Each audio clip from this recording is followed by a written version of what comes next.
Man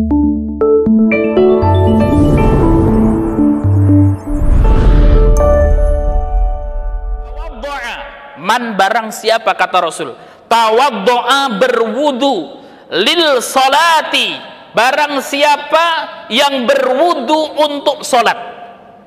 Kita cermati hadisnya. Hadisnya sahih, diriwayatkan oleh Imam Muslim. Man tawaddo'a lis salati, barang siapa yang berwudu untuk salat, fa asbaghal wudu'a, kemudian menyempurnakan wudunya, thumma masya ila salatil maktubati, kemudian orang tersebut keluar dari rumahnya untuk menjalankan salat 5 waktu, fasolaha ma'an nas, kemudian dia salat bersama manusia, au ma'al jama'ati, atau dia salat bersama jamaah di masjid, au fil masjid, kata Rasul, atau salatnya di dalam masjid atau musola dan lain sebagainya, ghufira lahu dzunubuhu, maka kata baginda Muhammad SAW, orang tersebut akan diampuni dosa-dosanya.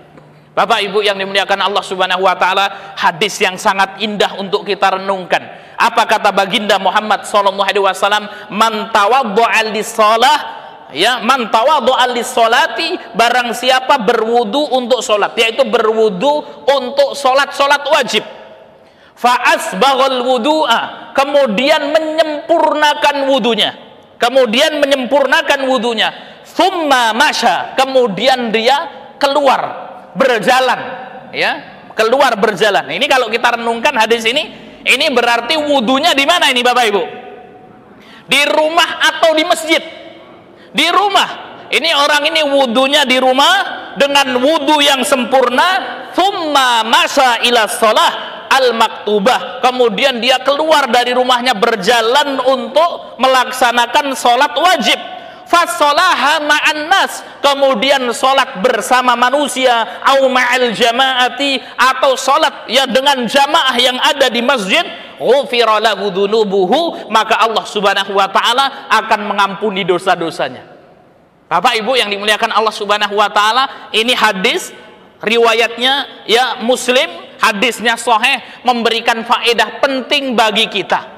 Kalau kita mau pergi ke masjid, hendaknya kita wudunya di rumah atau di masjid?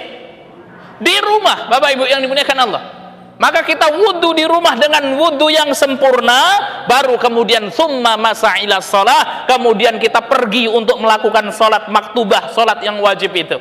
Ya, nah ini ya catatan penting bagi kita. Besok Bapak Ibu yang dimuliakan Allah, kalau mau pergi ke masjid adua, ya sudahlah, ya mau wudu di masjid adua saja. Kenapa tempat wudunya baru? Nah, itu kan ya.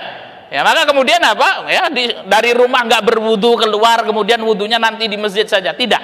Akan tetapi sunnahnya ketika seseorang mau melaksanakan salat 5 waktu di masjid, maka dia berwudu dari rumahnya. Ambil wudu dari rumahnya, sempurnakan wudunya, kemudian dia pergi ke masjid. Kata baginda Muhammad SAW, barang siapa yang berwudu dari rumahnya dengan wudu yang sempurna, kemudian dia pergi ke masjid untuk melakukan salat berjamaah, ya, maka apa kata baginda Muhammad? Ghufira lahu dzunubuhu, maka Allah akan mengampuni dosa-dosanya. Kemudian keutamaan yang kelima, Bapak Ibu yang dimuliakan Allah Subhanahu wa taala, keutamaan wudu yang kelima, keajaiban wudu yang kelima, wudu dapat mengangkat derajat seseorang di sisi Allah Subhanahu wa taala. Jadi wudu dapat mengangkat derajat seseorang di sisi Allah Subhanahu wa taala. Wudu dapat mendekatkan seorang hamba dengan Allah Subhanahu wa taala. Kita mau bertanya dulu, Ustadz, emangnya faedahnya apa kalau kita dekat dengan Allah? Emangnya untungnya apa kalau derajat kita tinggi di sisi Allah? Bapak Ibu yang dimuliakan Allah Subhanahu wa taala, kalau kita dekat dengan seseorang, nah, misalnya ya kita dekat ya dengan bagian keamanan, ya petugas keamanan misalnya. Ya, kalau kita mau buat acara-acara sulit atau susah Pak kira-kira? Hah? Ya kalau kita kenal, ya insya Allah ya ada kemudahan lah. Ya contohnya saja gini, ya kalau kita mau buat paspor, ya ya di kantor imigrasi gitu ya. Kemudian kita kenal nih sama orang dalam nih, gitu ya. Ya, kira-kira gimana? Atau kita mau buat KTP lah, ya. Saya punya tetangga Bapak Ibu yang dimuliakan Allah, dia tugasnya itu ngurusin pembuatan KTP. Ini orang kalau mau buat KTP ya prosesnya lama, gitu ya. Ya kalau kita datang ke situ, tetangga kita, Mas, ya, saya mau buat KTP, ya sudah, KTP-nya bawa sini, besok pagi ambil, kayak itu ya. Ya urusannya mudah, Bapak Ibu yang dimuliakan Allah. Jadi ketika kita dekat dengan seseorang, maka kemudian urusannya akan dimudahkan oleh orang tersebut. Ya, misalnya ada urusan apa gitu ya, kemudian bapaknya atau keluarganya pejabat, wah santai saja lah gitu ya. Nah ini urusannya sangat mudah kan gitu ya. Karena ya salah satu yang dapat mempermudah urusan seseorang adalah orang dalam. Nah itu ya. Orang dalam itu sebenarnya apa? Ya karena ikatan silaturahmi yang dekat itu tadi. Ya. Mau masuk kampus misalnya, oh nggak apa-apa, santai saja. Kenapa? Bapak saya rektor, nah itu kan ya. Masa anaknya mau ditolak kan gitu ya? Ya insya Allah kemudian apa dimudahkan. Ya tetap mengikuti prosedur yang ada, maka kemudian apa? Ya dimudahkan urusannya.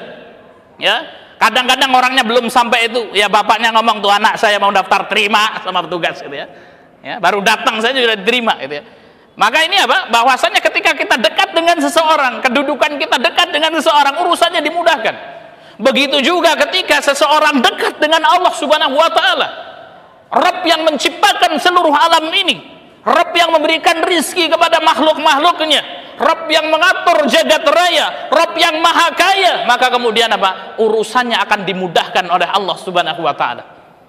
Maka kemudian orang yang dekat dengan Allah, yang derajatnya tinggi di sisi Allah, itu disebut dengan para wali. Ya, kita sering mendengar karomah-karomah para wali, Bapak Ibu yang dimuliakan Allah. Apakah karomah itu ada? Benar, karomah itu ada. Mukjizat yang diberikan, ya keajaiban yang diberikan oleh para nabi dan rasul namanya mukjizat. Keajaiban yang diberikan oleh orang-orang saleh namanya karomah. Ya urusannya dimudahkan oleh Allah Subhanahu wa taala. Nah, ini Bapak Ibu yang dimuliakan Allah Subhanahu wa taala, kalau kemudian kita dalam menjalani kehidupan ini sulit hidup kita. Bisnis rugi terus. Jualan dihapusi orang, ya.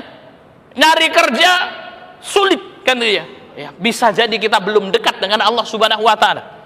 Sehingga urusan-urusan kita disukarkan, disulitkan oleh Allah Subhanahu wa taala. Oleh karena itu, salah satu cara agar urusan kehidupan kita ini dimudahkan, maka kita harus mendekatkan diri kita kepada pemilik atau yang menguasai kehidupan itu.